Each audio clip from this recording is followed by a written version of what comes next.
Friends, मेरा नाम है वैभव और आप लोग देख रहे हैं करियर मित्रा के यूट्यूब चैनल को। दोस्तों, आज के इस वाले वीडियो में हम लोग करंट अफेयर्स के कुछ इंपॉर्टेंट क्वेश्चंस को देखेंगे जो आपके समीक्षा अधिकारी के पेपर में पूछे जा सकते हैं। ये वही क्वेश्चन है एग्जैक्टली, कोई भी ऐसा क्वेश्चन इसमें आपको देखने को नहीं मिलेगा जो इंपॉर्टेंट नहीं है, अननेसेसरी है। ऐसा कुछ भी यहाँ पर आपको नहीं मिलेगा, सब कुछ वही जो एग्जामिनेशन में पूछा जाएगा। सो आइए शुरू करते हैं आज के अपने करंट अफेयर्स के सेशन को। पहला यहाँ पर क्वेश्चन है कि हाल ही में सिनेमेटोग्राफ संशोधन विधेयक 2023 को संसद में पारित कराया गया। इस अधिनियम द्वारा मूल रूप से किस वर्ष के सिनेमेटोग्राफ अधिनियम को संशोधित किया गया था? अब वो 1950 का था, 51 का, 52 का, यानी कि या फिर 53 का। तो आपको ये बताना है कि कौन से ईयर का एग्जैक्टली था जिसको अमेंड करा गया है। तो सही आंसर क्या आएगा हमारा यहाँ पर? थर्ड वन, यानी कि 1952। ठीक है, याद रखिएगा। इस तरीके के क्वेश्चन आपको आरओ में 100% समीक्षा अधिकारी, सहायक समीक्षा अधिकारी 2023 की तैयारी के लिए आप करियर मित्रा के इन इनिशिएटिव को ज्वाइन कर सकते हैं। पहला हमारा टेलीग्राम फ्री इनिशिएटिव है जिसमें आपको प्रीवियस ईयर के सारे क्वेश्चंस कवर अप करवाए जाएंगे। दूसरा है टेलीग्राम पेड ग्रुप, इसमें आपको करंट अफेयर्स, उसके अलावा जो स्टैटिक सब्जेक्ट हैं जो कि करंट न्यूज़ में रहे हैं, वो सारे टॉपिक्स स्टैटिक सब्जेक्ट्स के वो यहाँ पर कवर अप होंगे। और तीसरा हमारा जो 10 फुल लेंथ टेस्ट सीरीज़ है जिसमें आपको 10 टेस्ट प्रोवाइड किए जाएंगे, बाइलिंगुअल रहेंगे, हिंदी इंग्लिश, तो किसी भी मीडियम से आप हो, इट डजेंट मैटर, आपको दोनों ही उसमें सुविधा ये मिलेगी। इसमें आपको टोटल 2000 क्वेश्चंस मिलेंगे जैसा आपका सिलेबस है, जिसमें 140 क्वेश्चंस जीएस के और 60 क्वेश्चंस हिंदी के। इस तरीके से आपको 10 टेस्ट प्रोवाइड किए जाएंगे, हर हफ्ते एक टेस्ट प्रोवाइड किया जाएगा और ये कंप्लीट मतलब पूरा एक्सप्लेनेशन के साथ में होगा। पर्टिकुलर वो topic in depth cover up हो जाएगा। उसके अलावा कहीं आपको कुछ पढ़ने की ज़रूरत नहीं पड़ेगी। तो अगर आप तैयारी करना चाहते हैं, अगर अभी भी और आपकी तैयारी अभी तक बिल्कुल नहीं हुई है, आपको लगता है कि आप नहीं निकाल सकते, तो आप हमारे इस इनिशिएटिव को ज्वाइन कर लो। पहला जो टेलीग्राम फ्री इनिशिएटिव है इसको तो आप कर ही सकते हो, इसमें तो कोई आपको प्रॉब्लम होनी ही नहीं चाहिए। तो फ्री ऑफ कॉस्ट है, इसमें कुछ भी आपको पे नहीं करना है। टेलीग्राम पेड ग्रुप की बात करें, अभी इसका 99 रुपये फीस है। 10 तारीख के बाद, 10 सितंबर के बाद इसकी फ़ीस 149 रुपीज़ हो जाएगी। तो जल्दी करिए, अभी इसको ज्वाइन करिए। तीसरा जो हमारा 10 फुल लेंथ टेस्ट सीरीज़ ये है टेस्ट का, तो इसमें आपको अभी जो पेमेंट करना रहेगा ये 899 रुपये रहेगा। इसके बाद इसकी फ़ीस अभी और बढ़ेगी, क्योंकि ये जो अगर आप एक बार टेस्ट देखोगे then you will get to know कि कितना इंपॉर्टेंट है और क्यों इसकी फ़ीस जो है 899 है, यानी कि 899 रुपीज़ है। ठीक है, सो जल्दी करिए। और इसको ज्वाइन करने के लिए आप जो नंबर्स दिए हुए हैं डिस्क्रिप्शन सेक्शन में, उस पर कॉल कर सकते हैं, व्हाट्सएप कर सकते हैं, टेलीग्राम कर सकते हैं। यहाँ पर भी मैं आपको नंबर दिखा दे रहा हूँ, 9027281376। इस नंबर पर आप कांटेक्ट कर सकते हैं मुझसे। इसके अलावा 6395649901, इन दोनों में से किसी भी नंबर पर टेलीग्राम, व्हाट्सएप और कॉल के थ्रू आप संपर्क कर सकते हैं, देखने को मिलेंगे। अब ये करंट अफेयर्स का पार्ट है, रीज़न बीइंग कि अभी इसको पार्लियामेंट में अमेंड किया गया था। अगले क्वेश्चन की बात करें, यहाँ पर पूछा गया है कि निम्न में से कौन सा युग्म, एक तरफ आपको अधिनियम दे रखा है और एक तरफ वर्ष दे रखा है, वो सुमेलित नहीं है। सूचना प्रौद्योगिकी अधिनियम की बात करें, वर्ष 2000 का है, एकदम सही है। पर्यावरण संरक्षण अधिनियम, ये सेवरल टाइम्स पूछा गया क्वेश्चन है, 1986 का है।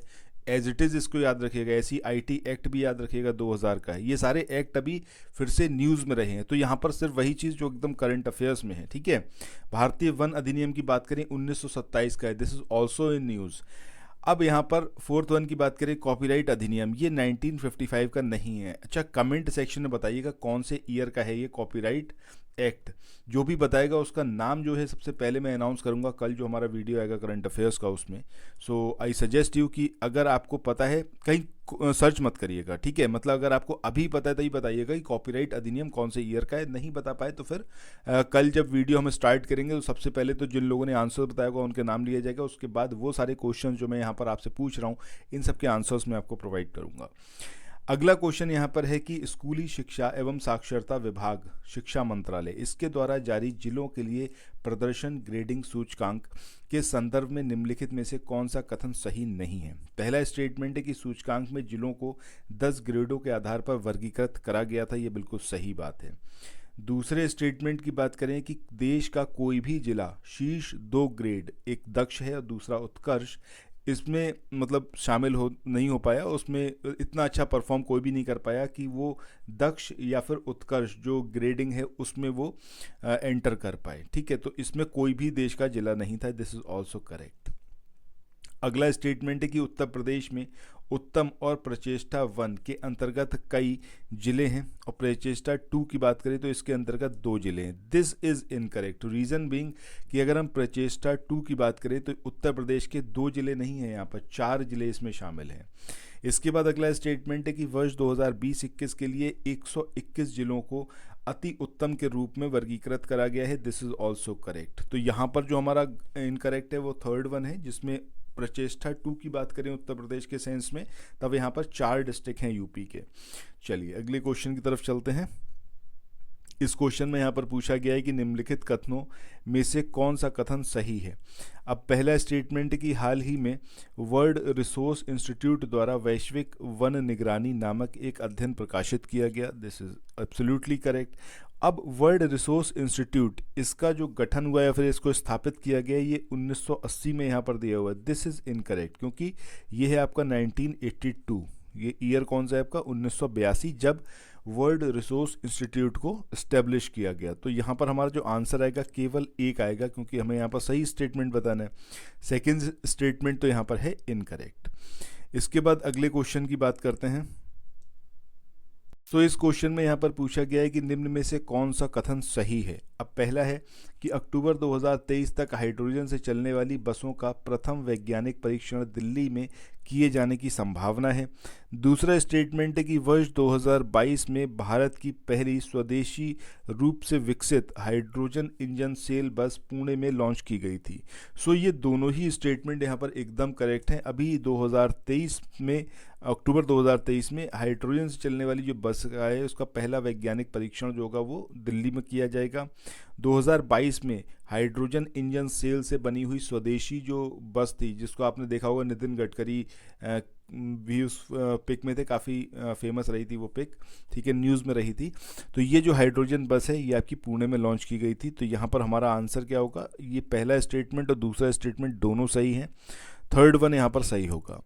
इसके बाद अगले क्वेश्चन की बात करें। इसमें यहाँ पर पूछा गया है आपसे कि निम्न में से किस वर्ष तक कोयला मंत्रालय द्वारा 100 मिलियन टन कोयले को गैसीकृत करने का लक्ष्य निर्धारित किया गया है। तो ये ईयर है आपका 2030। 2030 तक जो है 100 मिलियन टन कोयले को गैसीकृत करने का लक्ष्य जो है वो रखा गया है। नेक्स्ट क्वेश्चन की बात करें। इसमें आपको स्टेटमेंट दे रखे हैं कुछ एथेनॉल जो ईंधन है उससे रिलेटेड और E20 ईंधन से रिलेटेड, और आपसे पूछा गया है कि कौन सा सही नहीं है। पहला है E20 ईंधन में 80% पेट्रोल और 20% एथेनॉल को मिश्रित किया जाता है, बिल्कुल सही बात है। दूसरा है भारत सरकार द्वारा 2025 तक पूरे देश में इसके विस्तार का लक्ष्य रखा गया है, absolutely correct. Third one, Bharat जो है विश्व में एथेनॉल का चौथा सबसे बड़ा उत्पादक है, ये यहाँ पर इनकरेक्ट है। रीज़न बीइंग कि इंडिया चौथे नंबर पर नहीं है, 5वें नंबर पर है, ठीक है। अब जरा कमेंट सेक्शन में आप लोग बताइएगा कि टॉप 4 कौन कौन सी कंट्रीज़ हैं जो इंडिया से ऊपर हैं एथेनॉल के प्रोडक्शन में। फोर्थ स्टेटमेंट है कि एथेनॉल का उत्पादन मुख्य रूप से उत्तर प्रदेश, महाराष्ट्र और कर्नाटक में होता है। This is also correct. इसके बाद अगले क्वेश्चन की बात करते हैं।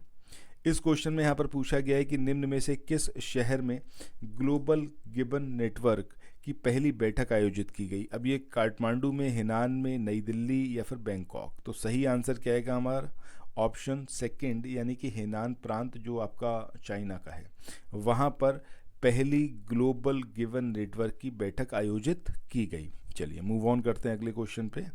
अगले क्वेश्चन की बात करें। यहाँ पर पूछा गया है कि हाल ही में निम्न में से किस राज्य या फिर केंद्र शासित प्रदेश ने ब्लू पेंसी इसको अपनी आधिकारिक तितली घोषित करा है।